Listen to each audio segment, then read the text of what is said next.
आज सत्संग का अंतिम दिन है, अंतिम सत्र है। कल यह सत्संग शुरू हुआ था और आज समाप्त हो रहा है। सबके जीवन में यही हुआ है, यही हो रहा है और आगे भी यही होना है। आदमी जन्म लेता है, जन्म लेने के बाद जवान होता है, जवान होने के बाद अंतिम में मर जाता है। कबीर साहब ने कहा कि जो उगै सो आठवे, फूलै सो कुमलाय, जो चुनै सो ढही पड़े, जन्मै सो मर जाए। सदगुरु कहते हैं कि जो उगता है वह एक दिन अस्त हो जाता है, डूब जाता है।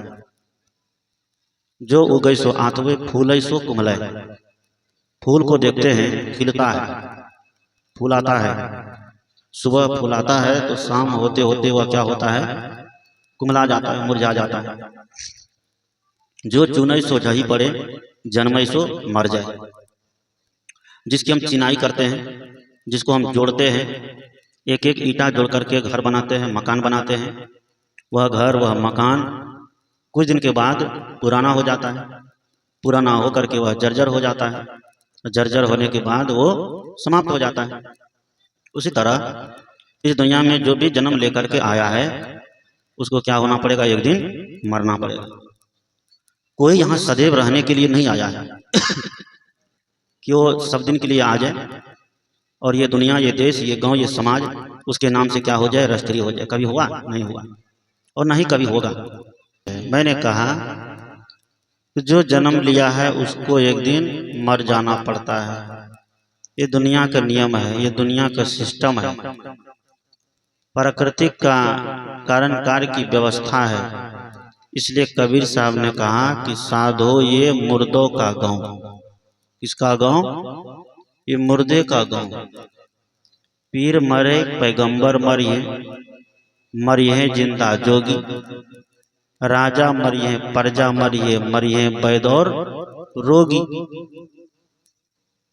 चंदा मरिए सूरज मरिए, मरिए धरनी आकाशा, 14 भुवन की चौधरी मरिए, उन्हों की क्या आशा, 9 मरिए 10 मरिए, 9 मरिए 10 मरिए।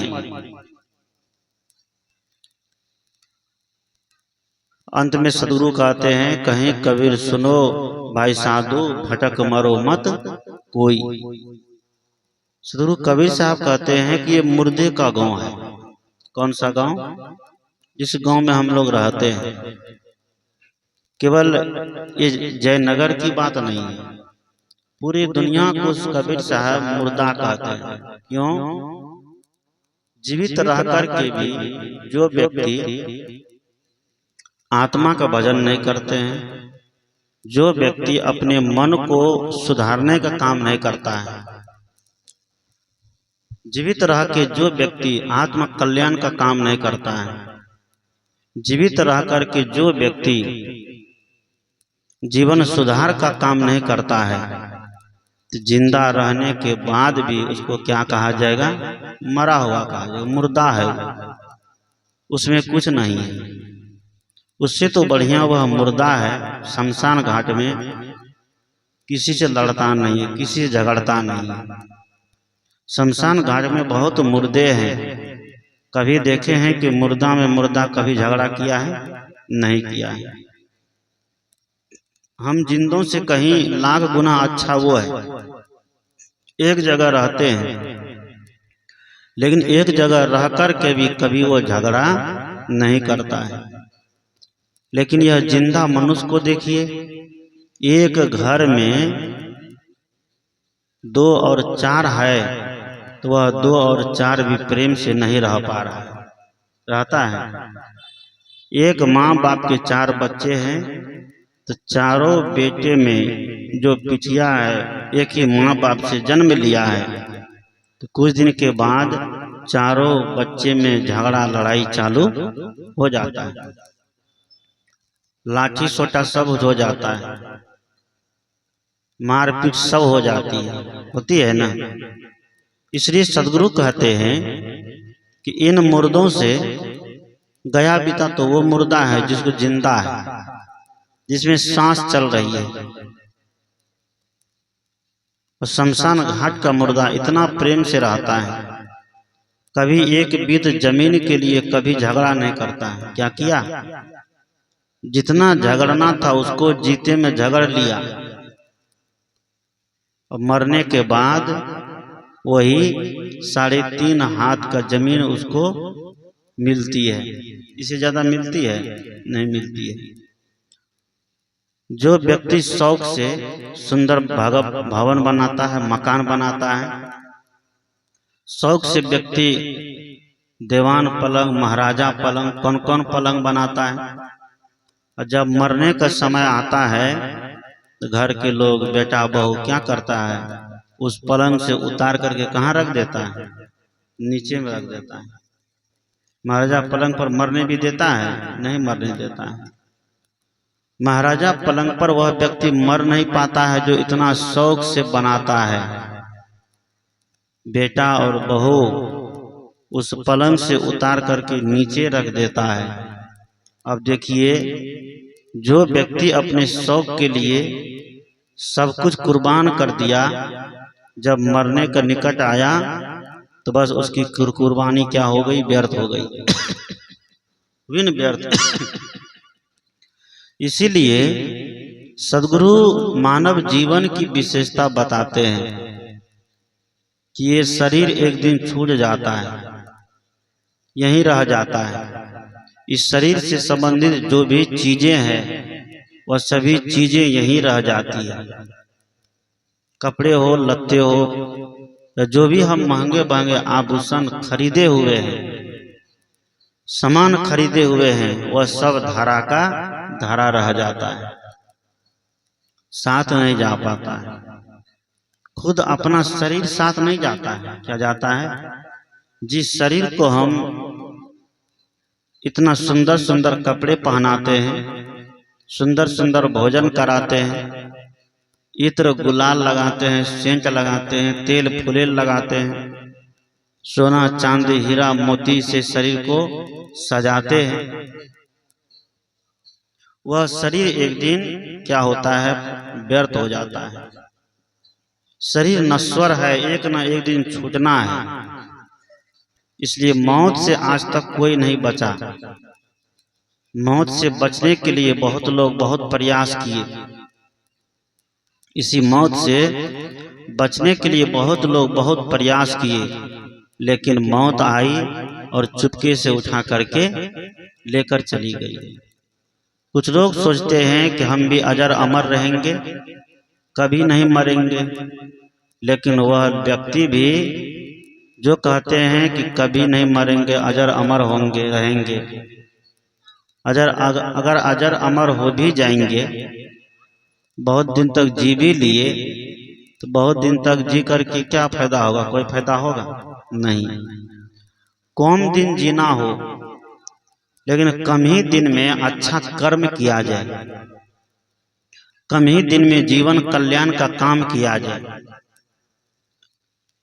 धर्म का काम किया जाए, परोपकार का काम किया जाए, तो वही कम दिन का ही जीना क्या है? जीना है। इसलिए संत कहते हैं कि जीना ऐसा जीना हो, जीना किसी का तड़पाए तो। हमारा जीना ऐसा हो कि हमारे कर्म व्यवहार से कोई तड़पे नहीं। जीना ऐसा जीना हो कि जीना किसी का तड़पाए तो। मरना ऐसा मरना हो कि मरकर याद आए तो। मरना ऐसा हो जाए कि मर करके हमें याद आने लग जाए।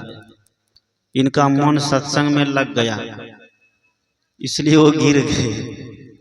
मन जब कहीं एक जगह लग जाता है तब इधर उधर की बात आदमी भूल जाता है। वो बड़ी गौर से सत्संग सुन रहे थे। मन को जहां लगा दीजिए फिर शरीर का भी भान लोग भूल जाता है। इसलिए सत्संग स्थल में व्यक्ति को शांति मिलती है, क्योंकि यहाँ इस शांति की जगह ही है। इसलिए सत्संग शांति से बैठकर ही सुना जाता है। यहाँ कोई नाच तमाशा नहीं है कि यहाँ आकर के बस एकदम मस्त हो गए, हाँ हाँ ठीक ठीक करते हैं, तो उसको सत्संग नहीं कहा जाएगा। सत्संग में देखते हैं कि व्यक्ति जैसे बैठते हैं उसको नींद आने लगती। क्यों आती है नींद पता है? सत्संग वह जगह है जिस जगह में जा करके बैठने मात्र से व्यक्ति का जो है सुकून मिलता है, शांति मिलती है। इसीलिए मैंने कहा कि व्यक्ति कितना भी प्रयास कर ले, कितना भी परिश्रम करे, कि शरीर उसका छूट जाएगा, लेकिन जो शरीर में रहते रहते साधना का काम करते हैं, पांचों विषयों की आसक्ति को त्याग करते हैं, इसी शरीर में रहते रहते। पांच विषय क्या है? पांच विषय है शब्द, स्पर्श, रूप, रस और गंध। ये पांच विषय पांचों ज्ञान इंद्रिय इसका भोग करती है। पांचों ज्ञान इंद्रिय है आंख, नाक, कान, चाम और जीभ। आंख से हम रूप का ज्ञान लेते हैं, देखते हैं। कान से हम शब्द का ज्ञान लेते हैं, और नाक से हम गंध का ज्ञान लेते हैं। चमड़ी से हम स्पर्श का ज्ञान लेते हैं, और जीभ से रस का ज्ञान लेते हैं। बहुत लोग जो जीभ के रसिक होते हैं, तो अगर भोजन कभी डॉन बन जाए तो फिर वो भोजन नहीं करेगा, झगड़ा लड़ाई शुरू कर देगा। करते हैं ना? जो समझदार होते हैं, जो विवेकी होते हैं, वह सोचते हैं कि चलो 30 दिन बढ़िया खाए, तो अगर एक दिन खराब भी मिल जाए तो, अगर एक दिन भोजन नहीं करेगा तो क्या व्यक्ति मर जाएगा कि जिंदा रहेगा?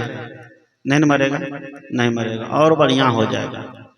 इसलिए उपवास की जो बात है कि बहुत लोग उपवास करते हैं कि भगवान मिल जाएगा, परमात्मा मिल जाएगा, ईश्वर मिल जाएगा। उपवास करने से कोई भगवान, कोई परमेश्वर, कोई ईश्वर नहीं मिलता है।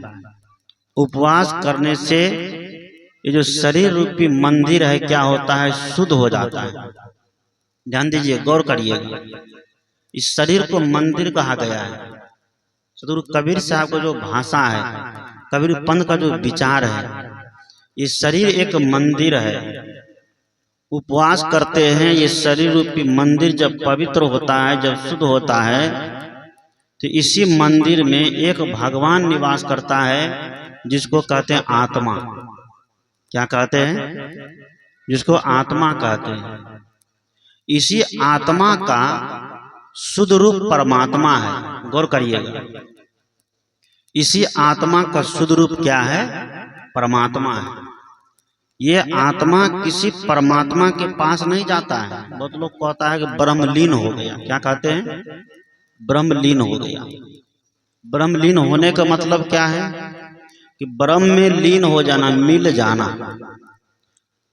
ब्रह्म में मिल गया तो इसका मतलब है कि वह पहले बिछड़ा हुआ था। ब्रह्म अलग है और जीव आत्मा अलग है। यह हुआ मतलब। शब्दों पर गौर नहीं करने के कारण आज सत्संगी सब भी उलझा हुआ है। ऐसी बात नहीं कि सत्संगी सुलझा हुआ, नहीं। आज सत्संगी भी, साधु महात्मा भी उलझा हुआ है, भटक रहा है। क्योंकि शब्द की पुछड़ी पकड़ करके। इसलिए कि ब्रह्मलीन का मतलब जो है कि ब्रह्म में लीन, यानी ब्रह्म अलग है और जो ब्रह्म में मिलेगा वो अलग है। द्वैत हो गया कि नहीं हो गया? लेकिन मोक्ष के लिए, मुक्ति के लिए अद्वैत होना पड़ेगा, यानी कि एक अकेला होना पड़ेगा। और अकेला कब होंगे? जब अपने स्वरूप का बोध हो जाएगा, जब अपने आप का बोध हो जाएगा। बात समझ रहे हैं आप लोग? अपने आप का बोध, स्वरूप का बोध। स्व मतलब होता है खुद, और रूप का मतलब होता है आकार। यानी कि खुद का आकार का जब बोध हो जाता है, तब व्यक्ति अपने स्वरूप में क्या होता है? स्थित हो जाता है। अपने स्वरूप में जो स्थित हुआ, जब ये शरीर रूपी मंदिर पवित्र हुआ, शरीर रूपी मंदिर जब पवित्र होता है, बाहर का मंदिर जब गंदा रहता है तो जाके झाड़ू पोछा मारते हैं। हम लोग जिस जगह रुके हुए हैं, यही माता जी है, ये बोल रही थी कल हम लोग सुबह से लेकर शाम तक घर आंगन को निपने पोछने में ही लगे रह गए। अब सोचिए, इसके मन में भावना जगी कि जिस घर में संत रुकेंगे वह घर कैसा होना चाहिए? पवित्र होना चाहिए, स्वच्छ होना चाहिए। और जिस घर में, जिस मंदिर में परमात्मा का निवास होगा वह मंदिर कैसा होना चाहिए? गंदा होना चाहिए? नहीं होना चाहिए। इस शरीर एक मंदिर है, लेकिन इस शरीर रूपी मंदिर में लोग सुबह जैसे जगता है, घर का गंदा साफ करता है, घर में झाड़ू मारता है, आंगन में झाड़ू मारता है, दरवाजे पर झाड़ू मारता है, और झाड़ू मार करके सारे कचरे को ले जा करके कहाँ फेंक देता है? घर के कोना में है? बाहर फेंक देते हैं। बाहर फेंकते हैं। इतना तो ज्ञान हो गया, इतनी तो बुद्धि हो गई है कि घर में झाड़ू मार के, दरवाजे पर झाड़ू मार के, आंगन में झाड़ू मार के, सड़क पर झाड़ू मार करके कचरा को कहाँ फेंकना है? बाहर फेंक देना है। यहाँ तक तो सही है, यहाँ तक व्यक्ति को बुद्धि हो गई है, ज्ञान हो गया है। लेकिन जिस ज्ञान से व्यक्ति को आत्म कल्याण होगा, जिस ज्ञान से व्यक्ति को अपने स्वरूप का बोध होगा, उस मंदिर में सफाई नहीं करके गंदगी देता है। सुबह जैसे जगता है तो तंबाकू देता है ना। बहुत लोग कहते हैं कि जब तक तंबाकू नहीं देंगे तो मैदान नहीं होगा। आदत बना लिया है ना। मंदिर में कुछ साफ कर रहा है, गंदा कर रहा है ना। जिसमें असली भगवान निवास करता है, जिस भगवान के बदौलत मंदिर का, मूर्ति का कोई इज्जत नहीं बचेगी। क्या बचेगी?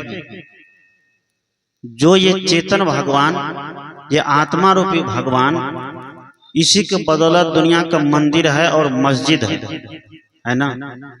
अगर ये आत्मा रूपी भगवान, आत्मा रूपी परमात्मा अगर मंदिर बनाना छोड़ दे, मस्जिद बनाना छोड़ दे, गिरजाघर गुरुद्वारा बनाना छोड़ दे, कोहबर घर बनाना छोड़ दे, सिंहेश्वर जाना छोड़ दे, बाबा धाम जाना छोड़ दे, तो वहां का पंडितों का क्या हाल होगा? पेट में घुसा मार मार कर सबे मुंह बाप देगा कि नहीं बाप देगा? नहीं बाप देगा। लॉकडाउन जब लग गया था, सारे मंदिर मस्जिद बंद हो गए थे, पंडित लोग एकदम कपार डंगा रहा था, हो बाप बेटा मर रहा है, उसका फीस नहीं पूरा हो रहा है, भोजन नहीं बढ़िया मिल रहा है। क्यों? कि वहां पर ये असली भगवान जाना बंद कर दिया। अगर मंदिर का भगवान सब कुछ देता है तो मंदिर के आगे भिखारी काहे बैठा रहता है? भिखारी को तो अंदर जाके मांगना चाहिए। सही बोल रहे हैं, गलत बोल रहे हैं? बोलिएगा, अगर गलत बोले तो ठोकिएगा। अगर भगवान सब कुछ सबको देता है, मंदिर के आगे भिखारी क्यों बैठा हुआ है? अगर भगवान सब कुछ जानता है तो मंदिर में कैमरा क्यों लगाया जाता है? भगवान को तो बता देना चाहिए कि चोरी किसने किया है। बताना चाहिए कि नहीं बताना चाहिए? अभी कुछ दिन पहले की घटना देख लीजिए, बगल की घटना है, कन्हेली ग्राम की। एक शिक्षिका जो कुमारी है, 25-26 साल की उम्र है, और ठीक शिव मंदिर के सामने उनको गोली मार दिया बदमाश। तो शिव जी कहाँ गए थे? अपना तीसरा नेत्र बंद करके कहाँ? कैलाश पर्वत पर चले गए थे। उस शिव जी को सोचना चाहिए था, ये भी तो हमारा ही भक्त है और हमारे ही जगह में इसको गोली मारी जा रही है, तो हम यहाँ चुप काहे बैठे? उस गोली मारने वाले को हम उसका हाथ लुला कर देते। जब भगवान सारा काम कर रहा है, सब कुछ करा रहा है, तो भगवान को इतना बड़ा क्या अन्याय सहना चाहिए? नहीं सहना चाहिए। क्या हुआ? बोलिए सदगुरुदेव की। सारे भगवान यहाँ एक दूसरे को सता रहा है, एक दूसरे को परेशान कर रहा है, और खुद भगवान आज नासमझ है। क्या नहीं है? ये जितने मानव भगवान है खुद अपने आप में नासमझ है, अपने आप का बोध प्राप्त नहीं किया है, और वो सोचते हैं कि हमको मुक्ति मिल जाए, हमें ईश्वर से बात होने लग जाए। कभी होने वाला है? नहीं होने वाला है, क्योंकि उसकी खोज गलत है। हम कह देंगे कि यहां से माथावा किधर है, इन्हें कौन सी पड़ेगी, उत्तर की दक्षिण? दक्षिण पड़े जाए, दक्षिण। माथावा बाजार दक्षिण पड़ता है यहाँ से। जयनगर है, जयनगर वार्ड नंबर 3, यहाँ से माथावा बाजार किधर पड़ता है? दक्षिण पड़ता है। हम कहेंगे नहीं, माथावा बाजार जयनगर वार्ड नंबर 3 से उत्तर पड़ता है, और उत्तर की तरफ हम चलना शुरू कर दें कि हम माथावा जा रहे हैं।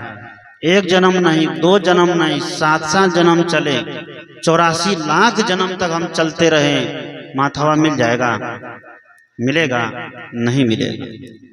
हम लोग भी परमात्मा खोजते हैं, हम लोग भी मुक्ति खोजते हैं, हम लोग भी स्वर्ग खोजते हैं, लेकिन परमात्मा, मुक्ति और स्वर्ग खोजने का रास्ता हमारा गलत है ना? गलत। जहां नहीं मिलेगा वहां हम खोज रहे हैं, जहां नहीं खोजना चाहिए वहां हम दौड़ लगा रहे हैं। दौड़ लगाने से मिलेगा? नहीं मिलेगा। तो कैसे मिलेगा? संत ने कहा, सदगुरु ने कहा, वह खोजने की चीज ही नहीं है।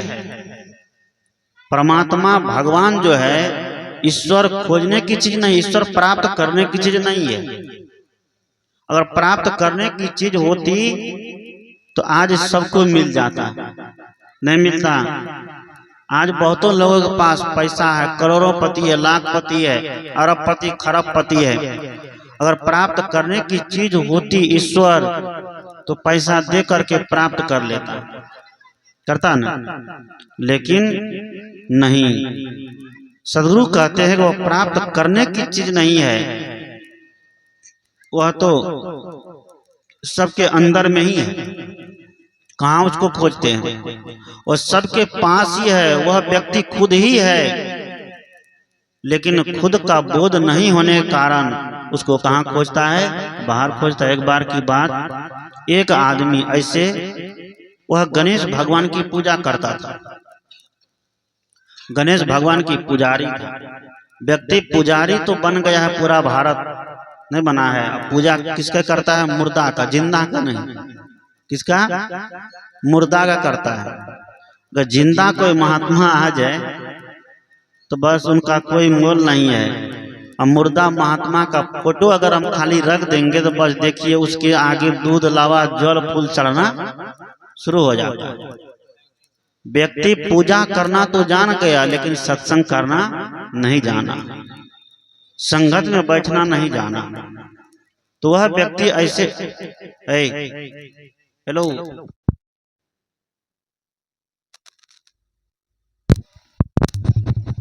जज उधर जाओ,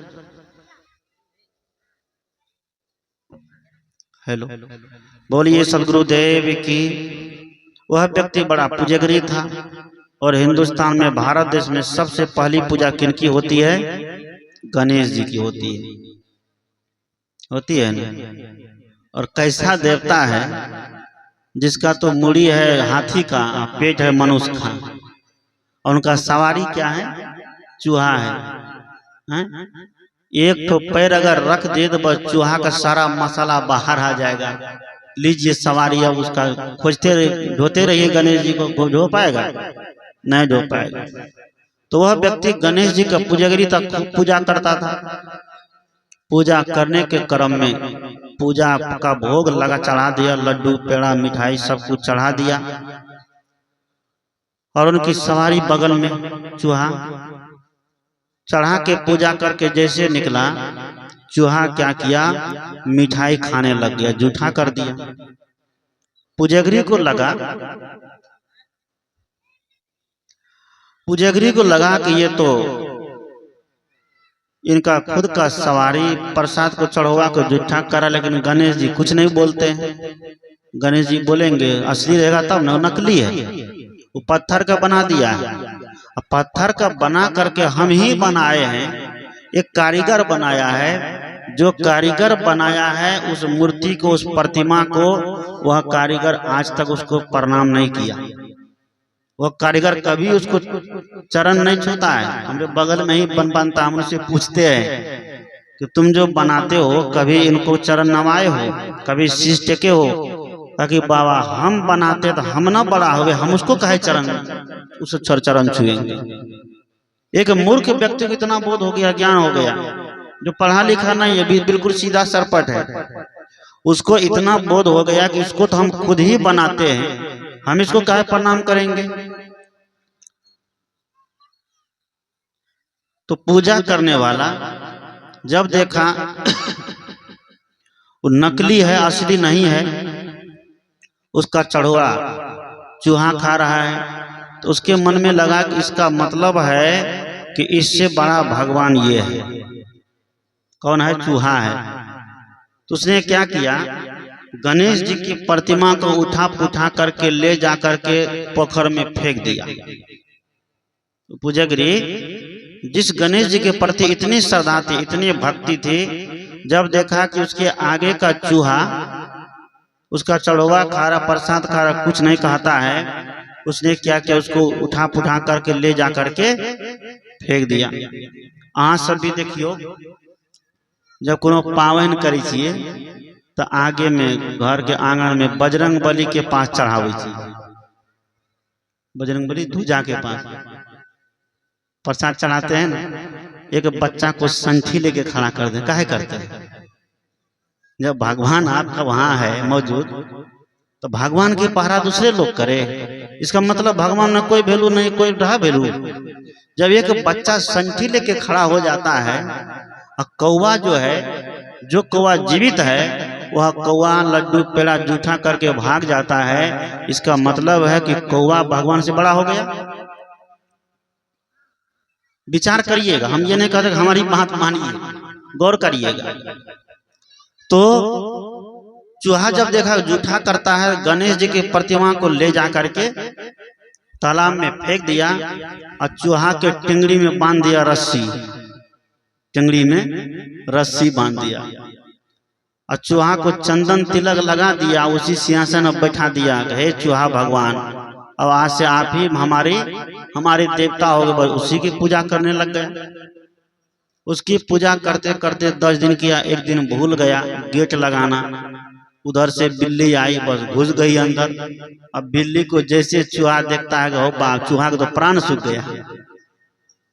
चूहा कभी इधर कभी उधर, बिल्ली एकदम रपट्टा लगा रही है, रपट्टा लगाते लगाते लगाते लगाते रस्सी जो बंधी हुई थी, चूहा का टंगड़ी टूट गया, टंगड़ी टूट गया। चूहा कुत्ते कुत्ते कुत्ते कुत्ते गया पुजगरी के पास। पुजगरी देखा, अरे बाप, तो बड़ा अन्याय हो गया, हमारे चूहा भगवान कोई बिल्ली खदेड़ रही है। उसको लगा कि इसका मतलब है कि चूहा भी बड़का भगवान है, बिल्ली रानी बड़की भगवान देवी है। ये बिल्ली महारानी सबसे बड़ी है। अब वो बिल्ली को ले जा करके सिंहासन में बैठा दिया।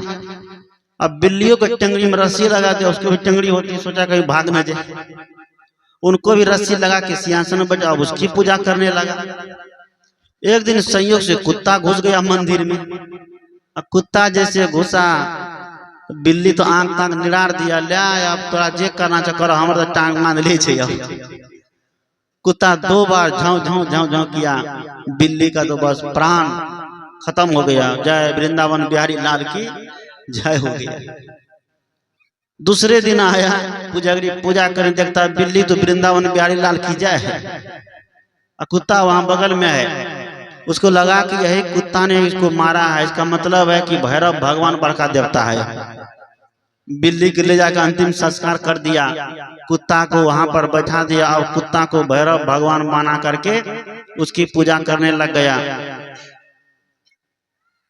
एक दिन की बात है, उस दिन भी हड़बड़ सड़बड़ में उसको जाना था कहीं बाराती में, हड़बड़ सड़बड़ में पूजा किया, गेट खुला रह गया। कुत्ता तो कुत्ता वो मानने वाला है। रसोई में उसकी कन्या खाना बनाई थी, रोटी बना रही थी। कुत्ता रसोई में घुस करके मुंह दे दिया रोटी में। उसकी पत्नी ने क्या किया, जो बेलन से रोटी बेल रही थी, घुमा के एक बेलन थुतने में दिया। थुतना में जब एक बेलन पड़ा तो कुत्ता वहां से एकदम झाँव झाँव झाँव करते हुए भागा। मालिक सुन गया, क्या ऐसा क्या हुआ? क्या पत्नी कहती है क्या हुआ? आपको भगवान को समेट कर रखिए, भगवान को समझाइए कहाँ जाना चाहिए कहाँ नहीं जाना चाहिए। इतना अकल भगवान को नहीं है। जब उसको हम सब कुछ खाने पीने के लिए वहां देते ही मंदिर में, उसको निकल करके खाना जुठा करने क्या जरूरत था? भगवान को इतना अकल नहीं है भैरव देव को। और उस आदमी को लगा कि इसका मतलब है अब कन्या हमारी सबसे बड़की देवी है ये, क्योंकि कुत्ता को मार दी, कुत्ता को ऊपर शासन कर रही है। इसका मतलब है कि हमारी कन्या क्या है? बड़ी देवी है ये, लक्ष्मी है ये, इसमें लक्ष्मी को वास है। तब ने कुत्ता हमारे भैरव देव के ऊपर चढ़ाई कर दिया, मार दिया। अब उस दिन से कन्या के ऊपर आफत आ गया। उसको शहर बाजार जाना बंद, मोबाइल में व्हाट्सएप, फेसबुक, इंस्टाग्राम, रील्स बनाना, वीडियो बनाना सब बंद हो गया। कन्या से कह दिया, हे लक्ष्मी माई, अब अहाँ के तो मंदिर में विराजमान रहना छे। भोजन तोजन बनाना सब बंद, झाड़ू ताड़ू लगाना सब बंद, श्रृंगार तिंगार सब बंद। अब कैसे करेगी? पूजा कर ले बैठा दिया, बस पत्नी की पूजा शुरू कर दिया, जल फूल चढ़ाने लग गया, धूप दीप देने लग गया। अब पत्नी का इधर उधर आना जाना सब बंद हो गया। उसकी पत्नी तो परेशान हो गई। अब करें तो करें क्या? इतनी परेशान हो गई, इतनी परेशान हो गई। और जो व्यक्ति सब दिन घूमने वाला, उसको एक जगह बैठा दीजिए, मन लगेगा? अच्छा लगेगा? स्वाद गड़बड़ हो जाएगा, तबीयत गड़बड़ होगी ना। एक दिन वो निकल करके, बगल की पड़ोसिनी थी, उसके बड़ा प्रेम था, उसको खाती थी घर में लेकिन हाथ सुखाती थी उसके यहाँ, और चुपके से मंदिर से निकल करके चली गई पड़ोसिनी के यहाँ। वहां बैठ के गप दे रही, लेक्चर दे रही है। वह भूल गई कि हम लक्ष्मी, हमको मंदिर में बैठना आएगा, हमारा पुजारी पूजा करने। गप देते देते बहुत समय बीत गया। बहुत समय बीतने के बाद तब तक में उसका पति तो पुजगरी था, उसका पूजा करने का समय हो गया।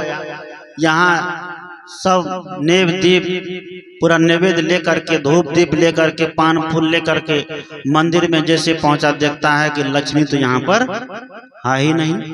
बड़ा खोजा, खोजते खोजते 2-3 घंटा लग गया। बेचारे को भूख लग गई। भूख के मारे क्रोध भी आने लग गया कि हमारी लक्ष्मी कहाँ चली गई। खोजते खोजते बगल में पड़ोसिन के यहाँ गई, तब देखती है वहां पर यहाँ बैठी है। क्रोध के मारे वो भूल गया कि इसको हम देवी बनाए, लक्ष्मी बनाए हैं। लाठी लिया, बस दही लाठी ऊपर से, दही लाठी ऊपर से कन्या को दही 2-4 डंडा दिया तो सीधा हो गया। हाँ, अरे बाबा हम तो भूल गए। तब उसको याद आया कि हम लक्ष्मी बने हुए थे। अब जब इतनी जब लाठी पड़ गई तो वो भी मानने वाली है। बस दोनों में चलने लगा हुसेल हुसेल, इधर पति भी उधर पत्नी भी, बस दोनों में चलने लग गया। काफी देर तक चला। चलते चलते पड़ोसी के लोग सब आया, समझाया बुझाया, अरे ये तुम्हारी पत्नी है, ये तुम्हारे पति है, आपस में झगड़ा क्यों करते हो? ऐसा नहीं करना चाहिए। समझा बुझा करके पड़ोसी सब चला गया। जब पड़ोसी चला गया, जब वह व्यक्ति शांत हुआ मन में, तब वह विचार किया, यार हम पत्नी को लक्ष्मी बनाए थे, देवी बनाए थे, लेकिन उसको तो हम बड़ी पिटाई किए, उसको तो हम बड़ी मार मारे। इसका मतलब है कि हम उनसे बड़े हैं तब न हम मारे उनको। अब उनको ये बोध हो गया कि अब हम किसी भगवान की पूजा आज से नहीं करेंगे। काहे कि देखते हैं कि सबके ऊपर राज करने वाला कौन है? व्यक्ति खुद है ना, खुद। भगवान के ऊपर भी राज करने वाला हुआ तो कौन हुआ? व्यक्ति हुआ। इसलिए सबरी राज कर ली भगवान के ऊपर, करी ना, भगवान के ऊपर सबरी राज करी, तो उसका राज करने का भाव अलग था।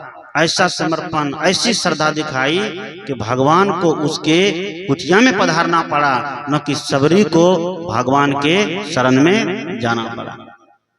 आज व्यक्ति सब कुछ का निर्माण करने वाला है, सब कुछ को जानने वाला है, सब कुछ को बनाने वाला है।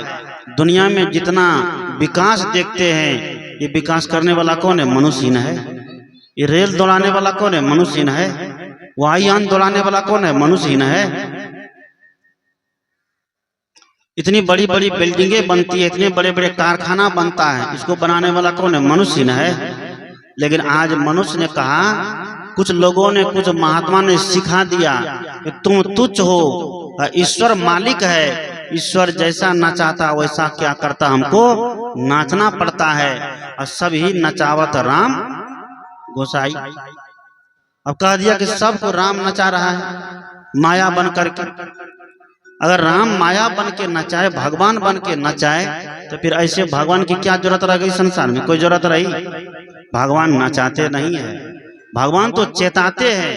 इस साधु महात्मा देखिए, जीवित महात्मा आप लोगों के गांव में घूम घूम करके चेताने आए हैं, बताने आए हैं। याद करिए, जब राम जी दुनिया छोड़ के चले गए और जब राम जी थे तो कितना अंतर रहा। जब राम जी थे, राम जी की अर्धांगिनी को, सीता को रावण हरण करके ले गया। तो राम जी जब तक जीवित थे तो लंका जा करके राम को मार करके, उसको पछाड़ करके सीता को ला करके अयोध्या में बचाए, रखे कि नहीं? उसको ले आए रावण को मार करके। लेकिन वही राम जी जब दुनिया छोड़ के चले गए तो मुसलमान आया, मुस्लिम शासक आया, राम के मंदिर को तोड़ करके वहां क्या बना दिया? मस्जिद बना दिया। बहुत दिन तक राम की प्रतिमा तिरपाल के नीचे रहती थी, है कि नहीं रही? राम जी चले गए, उसके मंदिर को तोड़े, तो क्या राम जी आके बचा लिए? खुद अपने मंदिर को उसने नहीं बचा पाया। मेरा कहने का भाव है कि जब तक व्यक्ति जीवित है तब तक वह व्यक्ति कुछ भी कर सकता है, और जब दुनिया छोड़ के चला गया तब उनसे कुछ भी होने वाला नहीं है। उसकी कीर्ति को संभाल के कोई रखने वाले हैं तो हम और आप हैं। कौन है? हम और आप हैं। हम और आप उनकी कीर्ति को संभाल करके रखे हैं। इसीलिए सदगुरु कहते हैं कि व्यक्ति को अपने आप का बोध होना चाहिए। और अपने आप का बोध कैसे होगा? जीवित संतों के द्वारा होगा। इसलिए गोस्वामी तुलसीदास जी ने लिखा है कि बंदो गुरुपद कंज कृपा सिंधु नर रूप हरि महामोह तम पुंज जासु बचन रवि कर निकर। गोस्वामी तुलसीदास जी लिखते हैं कि बंदो गुरुपद कंज, मैं ऐसे गुरु पद की वंदना करता हूं जो कैसे है? जो कृपा की सिंधु है। और कैसे है? मूर्ति में है, फोटो में है नहीं। कौन चीज में है? कृपा सिंधु नर रूप हरि, जो नर के रूप में क्या है? हरि है। हरि मतलब भगवान है, साक्षात परमात्मा है।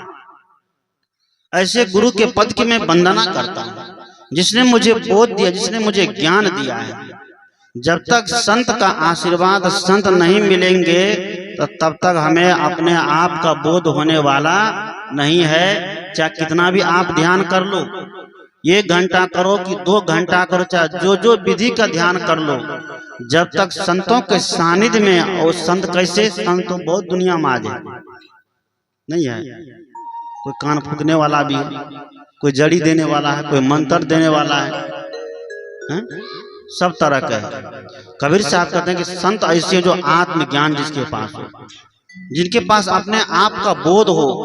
इसलिए कबीर साहब ने कहा कि आत्मज्ञान बिना नर भटके, कोई मथुरा कोई काशी, जैसे मृगा नाभिक कस्तूरी बन बन फिरत उदासी। एक मृग, एक जीव होता है, कहते हैं कि उसके नाभि में, नाभि मतलब नाभि जाने चाहिए, इधर देहाती भाषा में ढोली, उसकी नाभि में सुगंध होती, सुगंध। वह सुगंध जो है उसकी नाभि से निकलती है। उसकी नाभि से जब सुगंध निकलती है तो वह सुगंध लेता रहता है, लेता रहता है। और सुगंध लेते लेते सुगंध को खोजने लगता है कहां पर है। और सुगंध को खोजने के लिए खूब दौड़ता है, दौड़ते दौड़ते खूब दौड़ता है। लेकिन कहीं उनको सुगंधि नहीं मिलती है, जबकि सुगंधि कहाँ है? नाभि में ही है। उसी तरह आज हम खुद परमात्मा, खुद भगवान है, लेकिन हम अपने परमात्मा, हम अपने भगवान को अपने ही दोष के चलते उसको क्या कर दिए? ठुकरा दिए, अपने से दूर कर दिए है ना।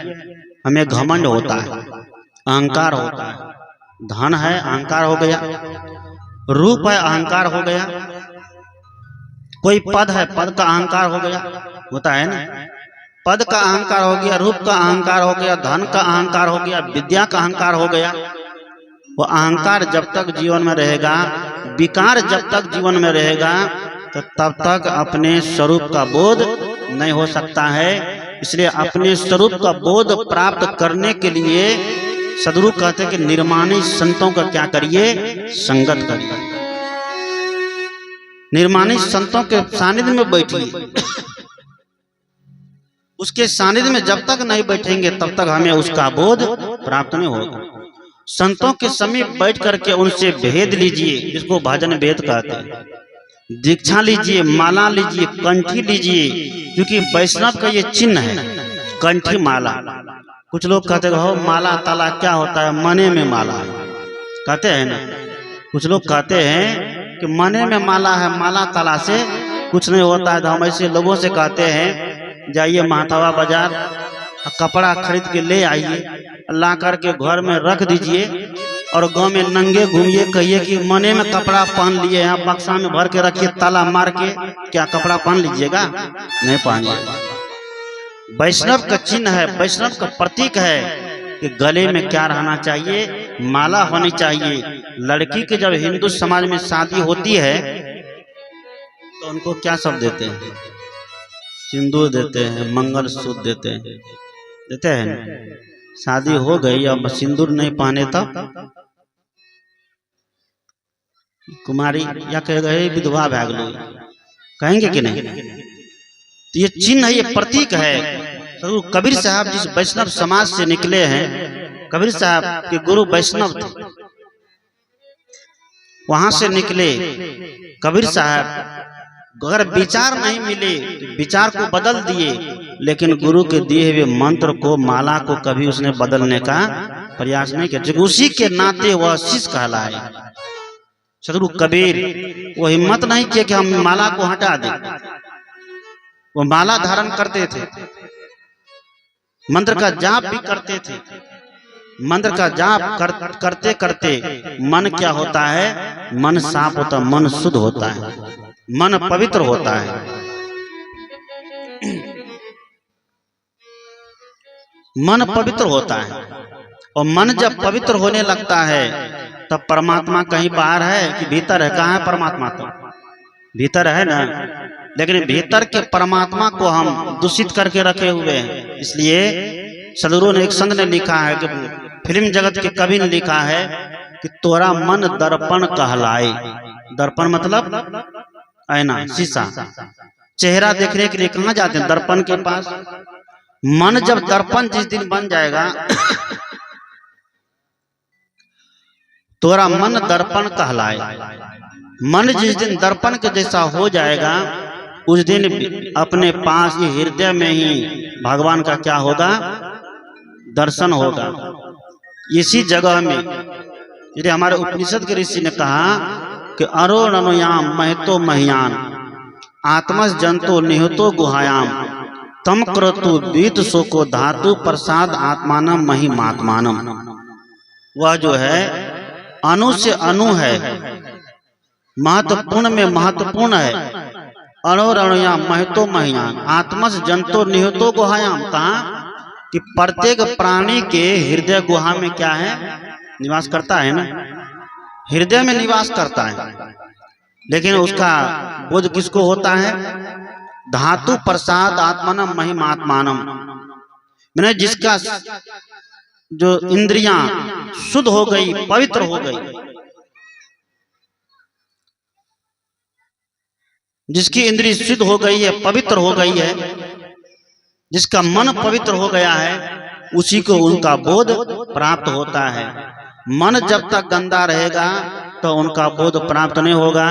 इसलिए गंदे मन को साफ करने के लिए संत सद्गुरु विधि देते हैं कि आप बैठिए साधना करने के लिए, ध्यान करने के लिए।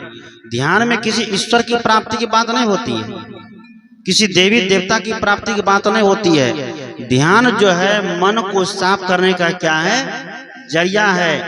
इसलिए सद्गुरु आचार्य श्री धर्मस्वरूप साहब ने लिखा है कि बैठ नित एकांत में निरखे प्रवृत्ति विलास को, दृष्टा में चेतन भिन्न ऐसा यत्न करना चाहिए। कि सभी लोग अपने अपने घर के एकांत कोठरी में बैठ करके निरखे प्रवृत्ति विलास को, दृष्टा और दृश्य का क्या करिए, निरख परख करिए। दृष्टा कौन है? दृष्टा का मतलब होता है देखने वाला। दृष्टा का मतलब देखने वाला। जैसे हम आपको देखते हैं, हम दृष्टा हैं, आप हमारे लिए क्या है, दृश्य है। और आप हमको देखते हैं तो आप भी दृष्टा और हम आपके लिए क्या है, दृश्य है। तो दृष्टा और दृश्य का नित्य अभ्यास करना चाहिए कि हम दृष्टा है, दृश्य नहीं है, हम देखने वाला है। हम सबको देखते हैं, हम मन की उधेड़ बुन को भी देखते हैं। हम मन के सारे तरंग को देखते हैं। हमारा मन कहाँ कहाँ जाता है हम देखते हैं ना। आंख बंद करके बैठते हैं, तन तो यहाँ है लेकिन मन कहाँ कहाँ पहुंचे, उसको देखने वाला कौन है? भगवान है। कौन है देखने वाला? कौन है? ये आत्मा है, ये जीव है, ये खुद है। खुद ही अपने मन को क्या कर रहा है, देख रहा है। मन बड़ा है कि आत्मा बड़ा है?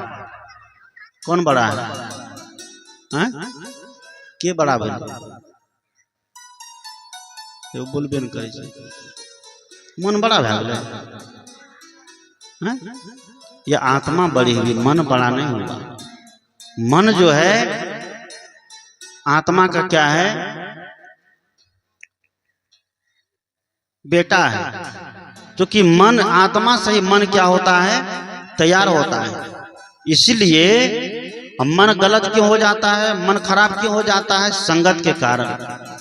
जैसे संगत में जाके बैठते हैं वैसा रंगत मन पर चढ़ जाता है। इसलिए संत ने कहा कि कपड़े को जैसा रंग मिले, मानव को जैसा संग मिले, वह उसी रंग में रंगता है, जीवन का कनकन खिलता है।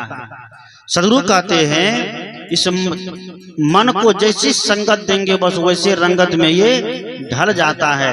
इसलिए मन को शुद्ध और पवित्र करने के लिए सद्गुरु कहते हैं या आत्मा को कोई मुक्ति की जरूरत नहीं है, आत्मा सब दिन से मुक्त है। ये जीव को कोई मुक्ति की जरूरत नहीं, जीव सब दिन से मुक्त है। लेकिन मन जो है, मन को मुक्त करना है। इसलिए मन को मुक्त करने के लिए कहाँ जाना चाहिए? नाच देखने के लिए, सत्संग भजन में जाना चाहिए, और कि पूजा करने के लिए जाना चाहिए। नहीं करे छिए? हाँ, वाह। आइए एक भजन श्रवण कर लीजिए कि मन को हमें कहाँ ले जाना चाहिए। बोलिए सद्गुरुदेव की।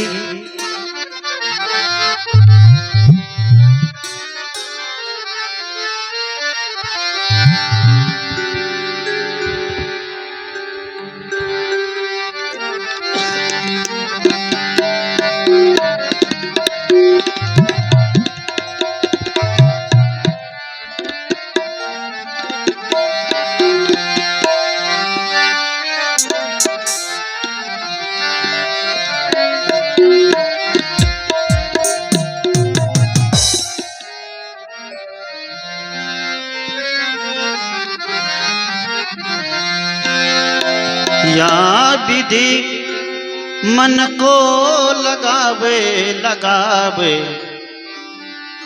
मन को लगावे प्रभु पावे। या विधि मन को लगावे लगावे, मन को लगावे प्रभु पावे।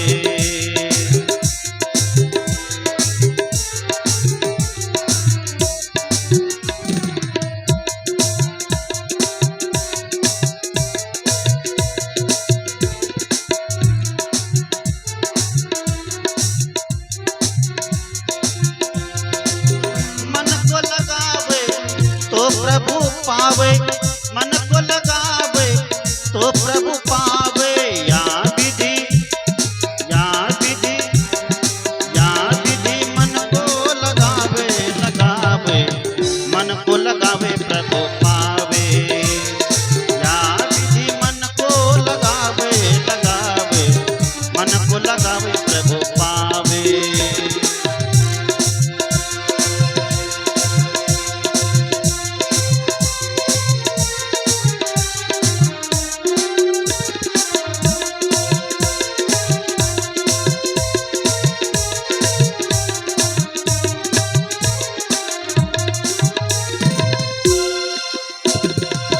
जैसे नटुआ चढ़त बांस पर ढोलिया ढोल बजावे।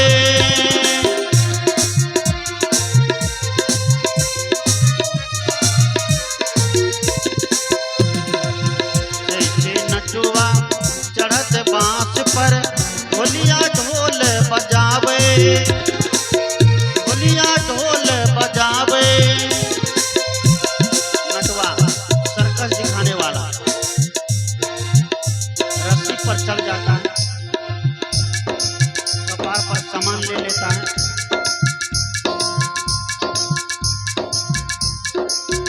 सर्कस दिखाता है।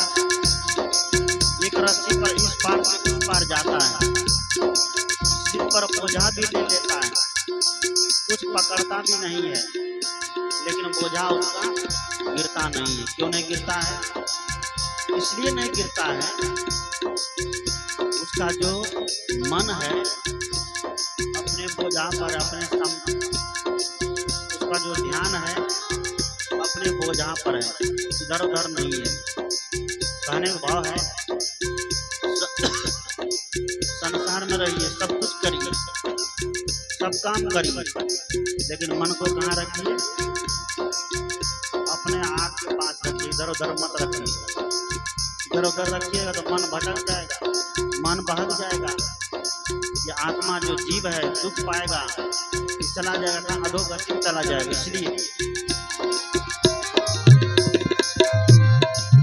जैसे नटुआ चढ़त बांस पर ढोलिया ढोल बजावे।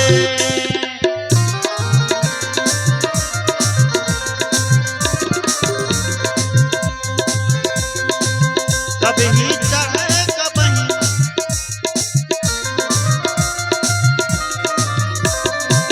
जैसे नटुआ चढ़त बांस पर ढोलिया ढोल बजावे, ढोलिया ढोल बजावे।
भर के घर में रखे जाते हैं।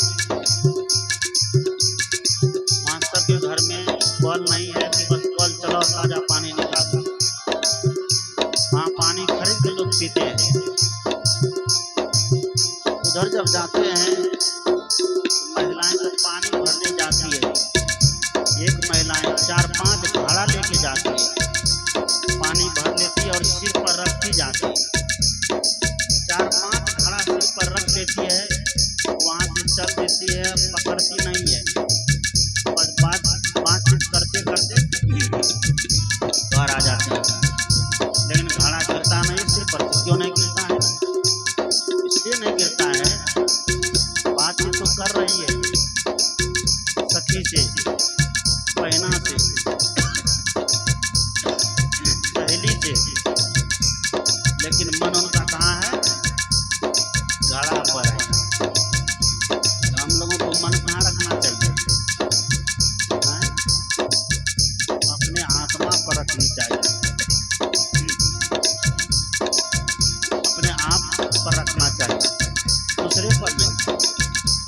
हम लोग दूसरे पर रख देते हैं, अपने पर नहीं रख पाते हैं, और दूसरे पर रखते हैं, इसीलिए दुख क्या होता है चालू हो जाता है। अपने को नहीं देखते, किसको देखते हैं? दूसरे को देखते हैं। संत लोग उदाहरण देते हैं, एक आदमी दुखी होकर के गया कहाँ? ब्रह्मा जी के पास। बोलिए सदगुरुदेव की। वो आदमी दुखी होकर कहाँ गया? ब्रह्मा जी के पास। कहा कि भगवान हमको बहुत दुख है,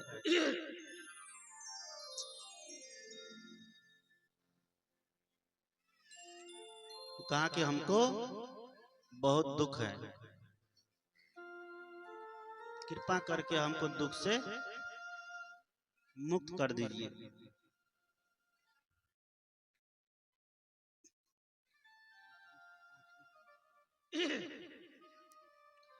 उसने कहा कि हमको दुख से मुक्त कर दीजिए। ब्रह्मा जी ने उसको पूरा ऊपर नीचे देखा कि सही में ये दुख मुक्त होने वाला है कि नहीं है।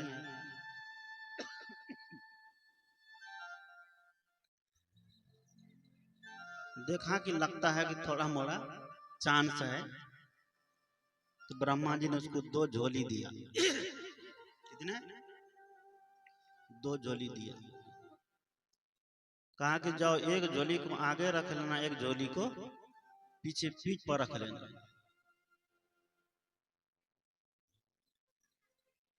2 झोली में एक झोली उस आदमी का खुद का था, और एक झोली बगल वाले का, पड़ोसी का था। कहा कि जो पड़ोसी की झोली होगी उसको पीछे रख लेना, और जो तुम्हारी झोली होगी उसको कहाँ रखना चाहिए? आगे रख लेना। कहा कि भगवान तब क्या होगा? कहा कि तुम दुख से मुक्त हो जाओगे। वो जब वहां से निकला, हड़बड़ सड़बड़ में क्या किया? पड़ोसी की झोली को आगे रख लिया और अपनी झोली को पीछे रख दिया। कहा जाओ, तुम ध्यान करते रहना, तपस्या करते रहना, बस साल भर 6 महीना में तुम दुख से मुक्त हो जाओगे। गया, वही काम किया। आगे की झोली को रोज देखे, और पीछे की झोली को देखना नहीं है। एकदम ध्यान कर रहा है, भक्ति कर रहा है, सत्संग कर रहा है। जैसे जैसे समय बढ़े वैसे वैसे उसका दुख भी बढ़ते, जैसे जैसे दुख समय बढ़े वैसे वैसे उनका दुख क्या होता जाए? बढ़ता जाए। तो वह व्यक्ति घबरा गया, अब क्या होगा? हम तो भगवान के पास गए कि हम दुख से क्या हो जाए?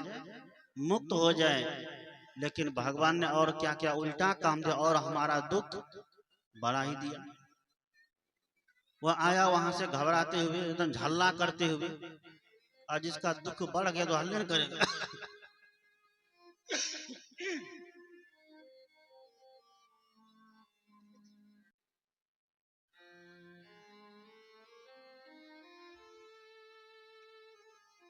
वहां से घबरा करके आया तो ब्रह्मा जी के आगे आकर के खूब झगड़ा करने लग गया।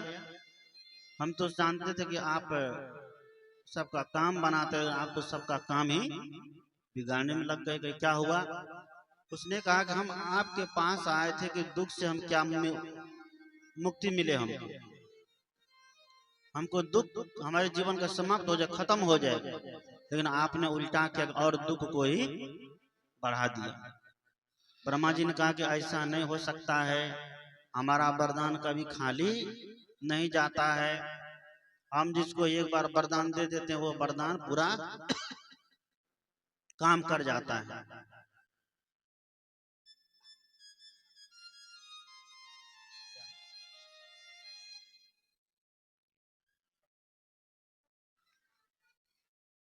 इसके नाम से देखिए, इस सत्संग के आयोजक हमारे रामदेव शर्मा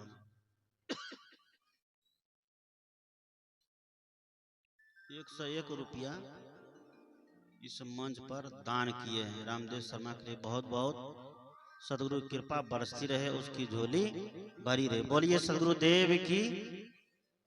ब्रह्मा जी ने कहा कि मेरा दिया हुआ आशीर्वाद कभी खाली नहीं जाता है।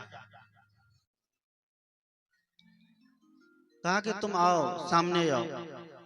सामने ब्रह्मा जी जब देखते हैं, देखा क्या, उसको जब हम 2 झोली दिए थे, एक अपनी झोली और एक पड़ोसी की झोली, और बोले थे कि अपनी झोली को आगे रखना और पड़ोसी की झोली को पीछे रखना। ये तो बिल्कुल उल्टा कर दिया है। इसने क्या किया? अपनी झोली को पीछे कर दिया और पड़ोसी की झोली को आगे कर दिया। दुख से मुक्त होगा? नहीं होगा। दूसरे के कितना भी दोष देखिए और दूसरे की निंदा करिए, दूसरे की चुगली करिए और 4 घंटा ध्यान करिए, तो क्या दोष मुक्त हो जाइएगा? नहीं हो पाइएगा। दूसरे का मत छोटा है, हमारा मत बड़ा है। आज लोग कंपटीशन करता है, इसे नेता लोग आगे कंपटीशन करता है। हमको जब बना दोगे क्या मुख्यमंत्री, तो हम तोहर घर देने रेलवे निकाल देंगे, घरे देने निकाल देंगे। घर टूटेगा कि नहीं टूटेगा? घरे में लाके एरोप्लेन गिरा देंगे। इतना इतना परे करता है। आज कुछ महात्मा लोग भी मत पथ में कहने लगा है हमरे पंथ में खाली ध्यान होता है, दूसरा पंथ में ध्यान नहीं होता है। ध्यान का मतलब क्या होता है? ध्यान का मतलब केवल आंख बंद करके बैठ गए और आंख बंद करके जब उठे 2 घंटा ध्यान करने के बाद, तो वही मन में गुस्सा, वही मन में क्रोध, वही माँ बाप को गाली, वही अड़ोसी पड़ोसी गाली अगर देने की भावना बनी हुई है, हम ध्यान कर रहे हैं, गुस्सा कर रहे हैं? बोलिए क्या कर रहे हैं? एक जगह मैं सत्संग में गया था, बताता हूँ, संस्मरण याद आ गया। सत्संग में गया,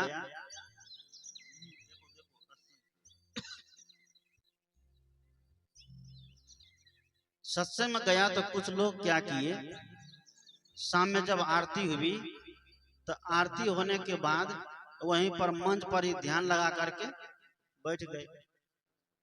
सत्संग जब समाप्त हुआ, गर्मी का मौसम था, हम मंच से उतरे और टहलने के लिए निकल गए। उधर से टहलते हुए आते हैं तो जिसके यहाँ सत्संग था, दरवाजा पर कुर्सी लगा के वहां बैठे हुए गर्मी का मौसम था, हवा लगा रहे थे।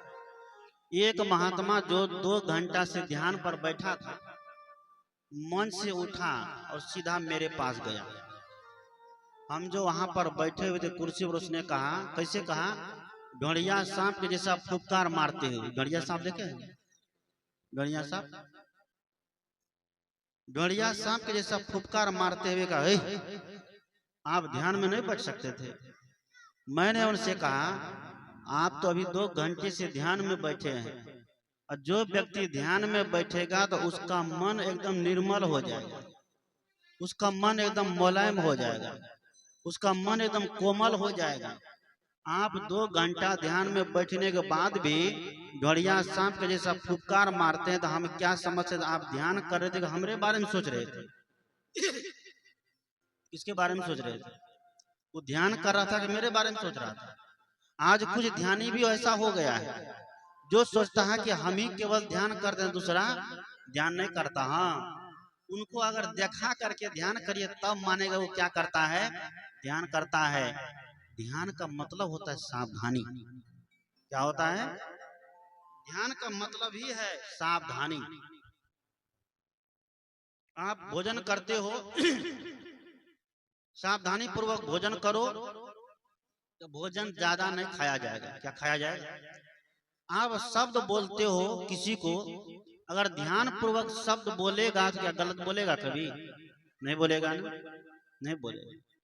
बहुत लोग भोजन कर रहा है, पूछिए नमक ज्यादा है कि तेल ज्यादा है कि मिर्चा ज्यादा है, 2 थाली भात खा लेने के बाद कहता अच्छा इस बार खा के बताते हैं।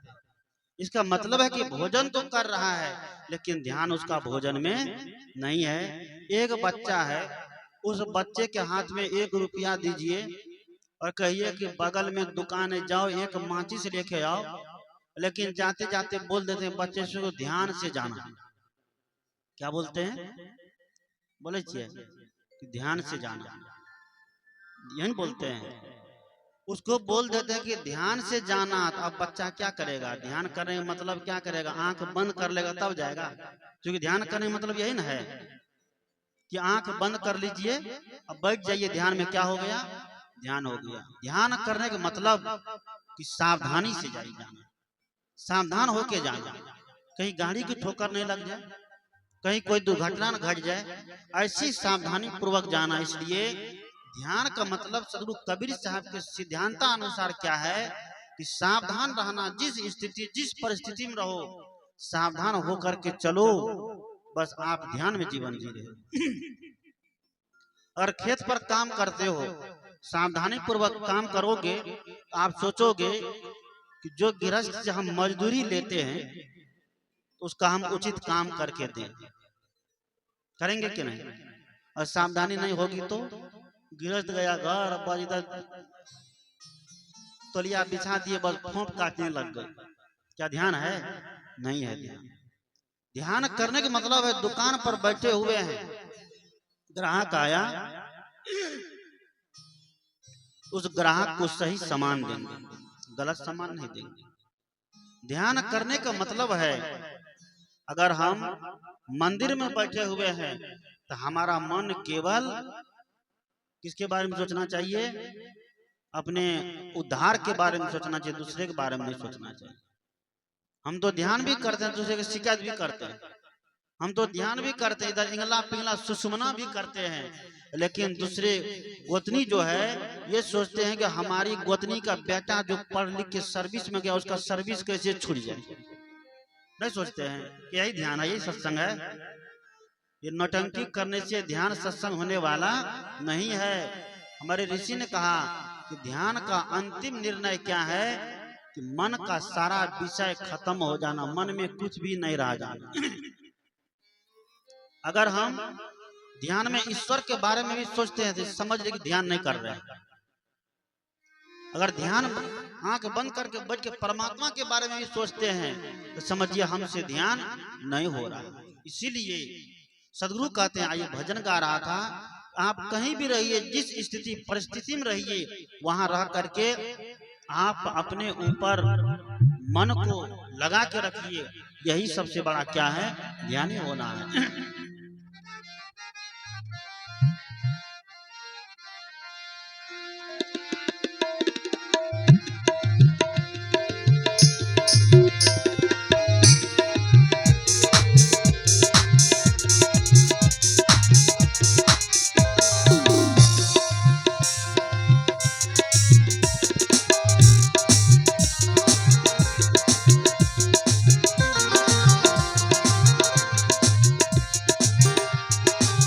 जैसे भुजंगम चरत बनही में ओस चाटन जावे,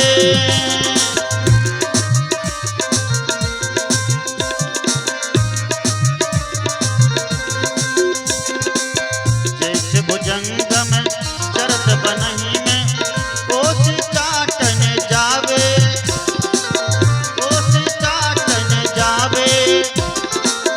कभी चरे कबही मनि चितवे, कभी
चढ़ी सत ऊपर अपनी काया जरावे।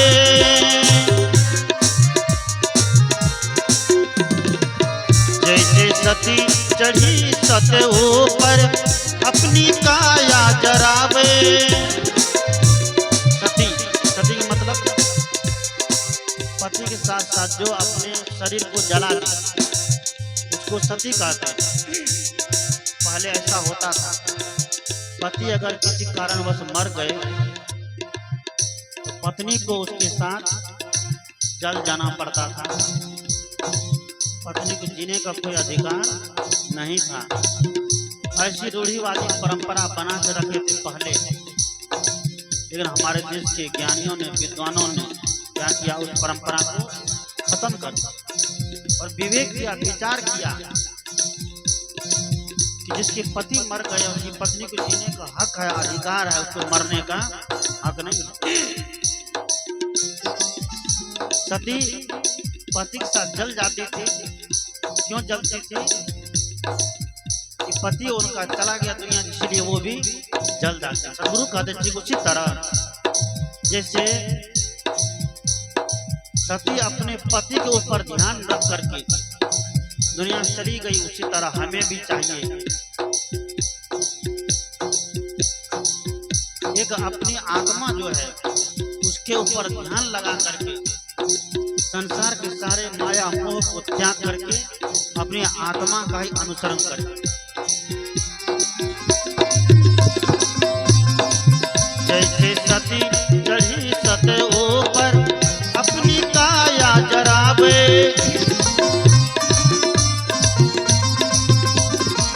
जैसे सती चढ़ी सत ऊपर अपनी काया जरावे। अपनी काया जरावे। लोग लाज कुल कुटुंब त्यागे सुरति पिया पर लावे। मन को लगावे प्रभु पावे।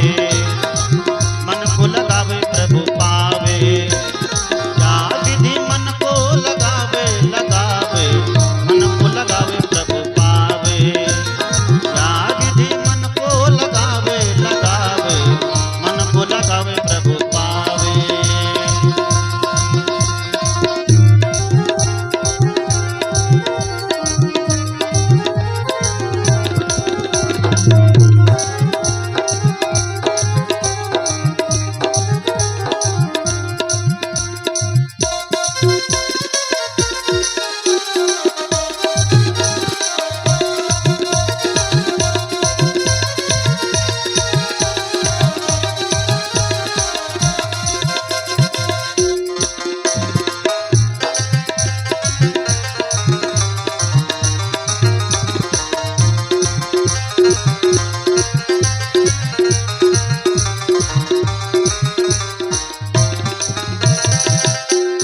दीप नैवेद्य अर्घ जा ज्ञान की आरती बारे। ज्ञान की आरती बारे।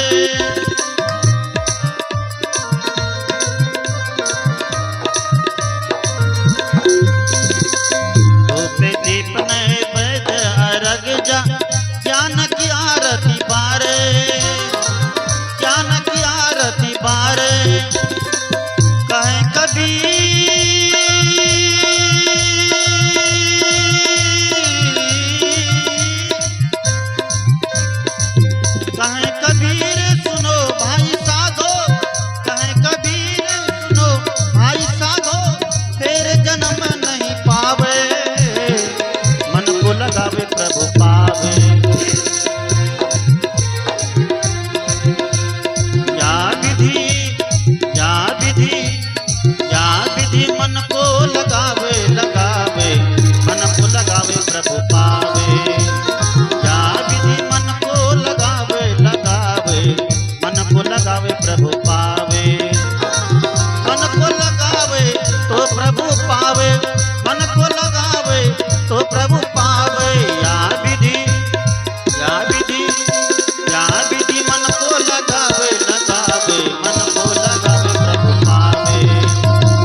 लगावे, मन को लगावे प्रभु पास।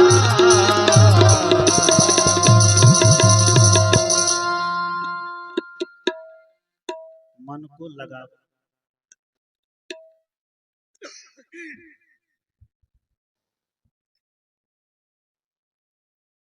जिस किसी भी तरह हो मन को क्या करना चाहिए, संभालना चाहिए, मन को सुधारना चाहिए।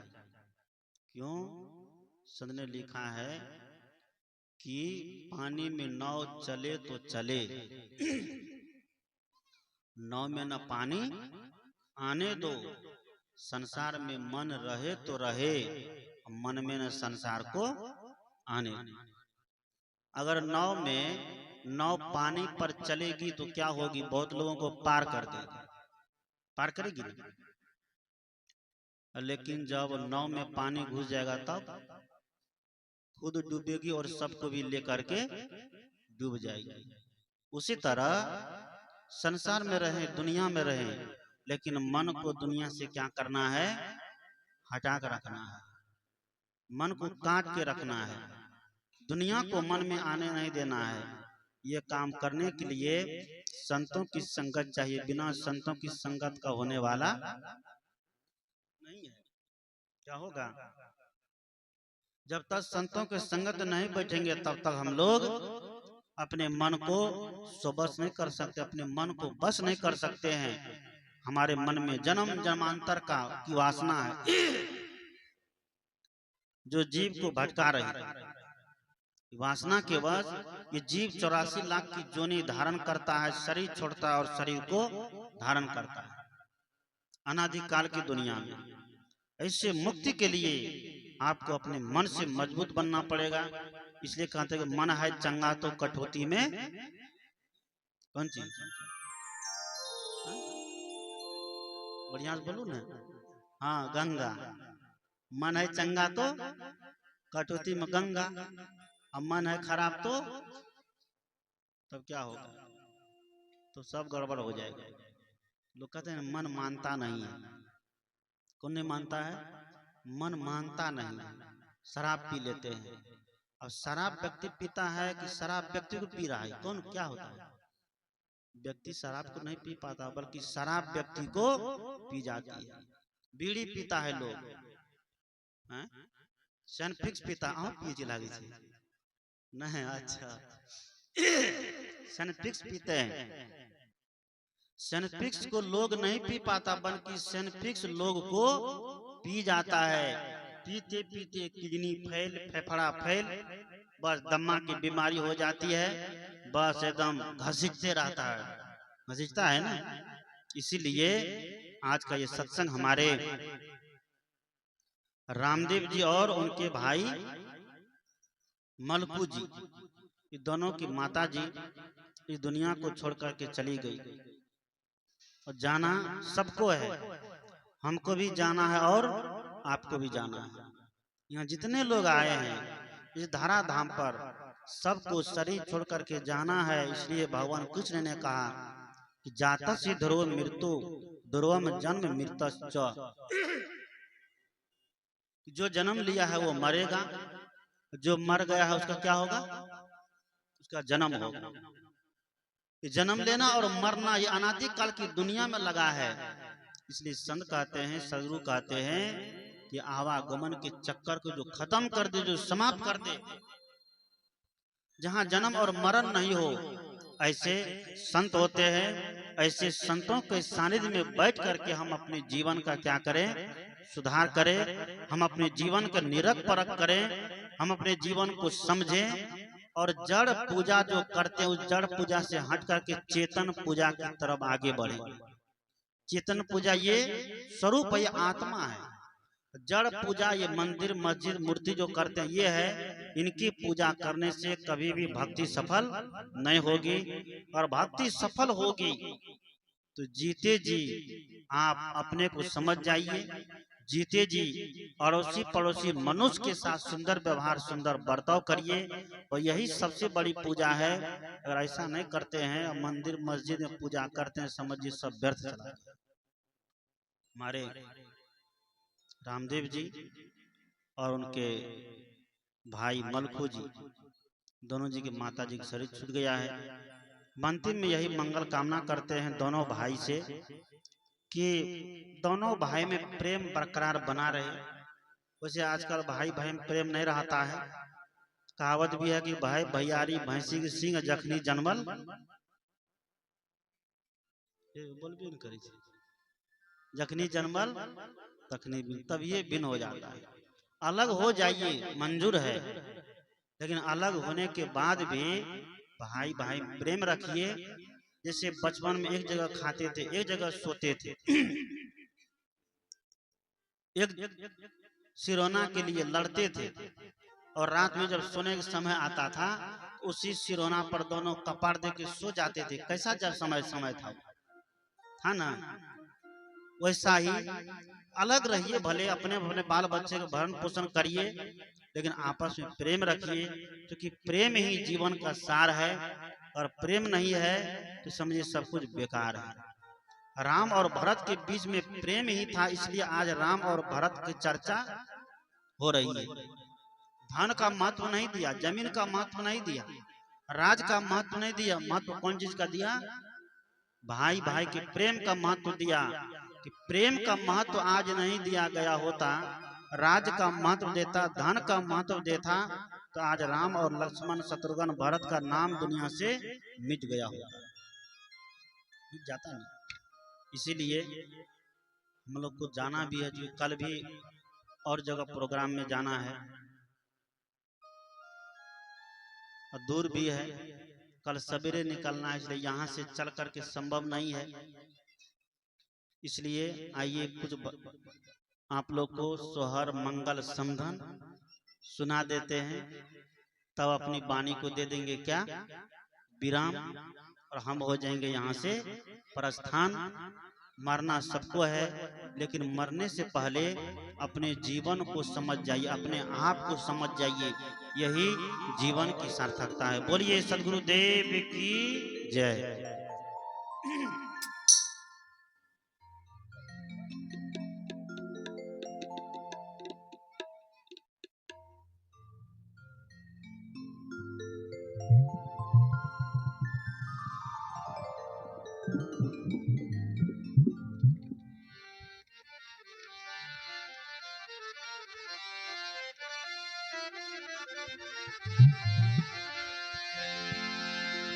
दीनमा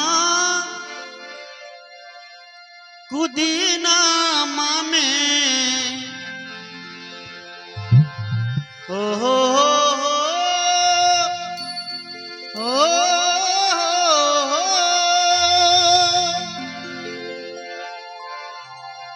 दीनमा कुदीनमा में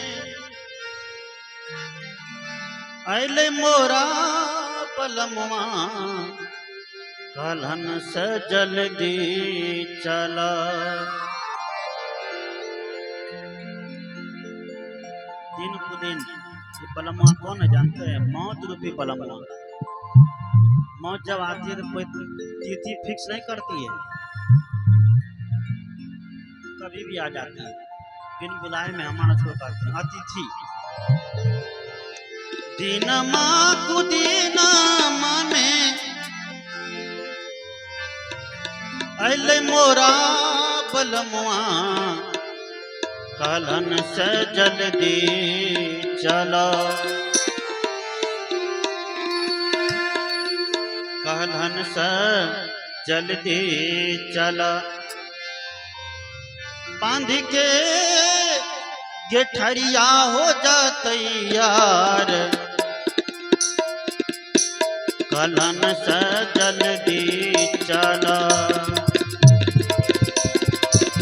बांध के गेठरिया हो जा तैयार, कलहन से जल्दी चला।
जल्दी चला।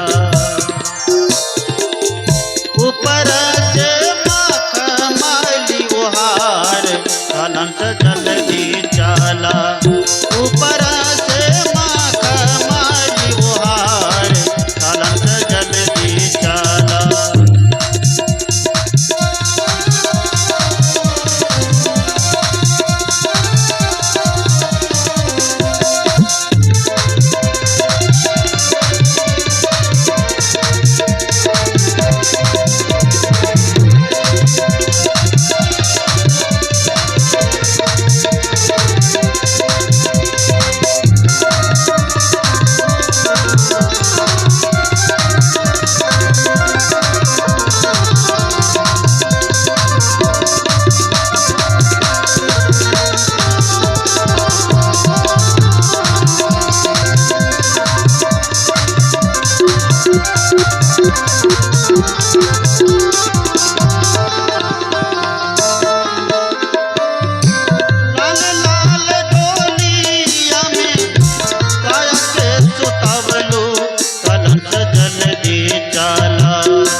पे रोवे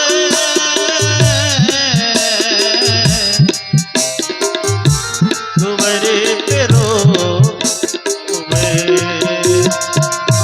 दुवरे पे रोवे दुवरे दुवरे पे रोवे रामा माई बाप भाई कलंक जल्दी चाला